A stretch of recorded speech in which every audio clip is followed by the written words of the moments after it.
You always remember your first client. I was driving down the road, got a phone call from a fellow investor.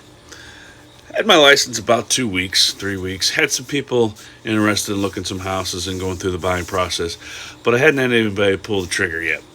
So he says, "Hey, Brad, I want to be your first client, your first person to buy a home from you." I said, "Great." So I said, "Mike, where are we looking at?" And he says, "A home in Belleville." So we went, we looked at it, and by the time we got there, there was a offer already accepted.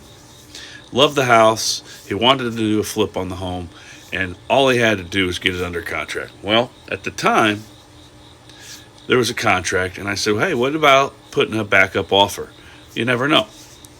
So about 2 weeks later, after we got the backup offer accepted, I got a phone call from the other listing agent, and they simply said, "Hey, your client is now under contract. The other buyer backed out."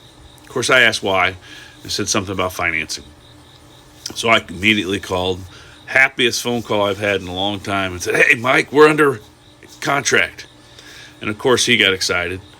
We ended up getting it under contract, getting it flipped about 3 or 4 months later, and then we ended up selling it to a nice couple from St. Louis.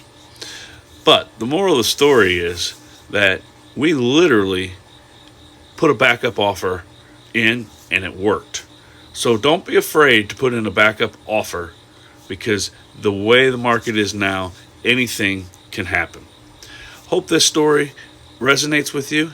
Like my story, comment on it, and feel free to reach out if you're looking to upsize your home. Have a great day.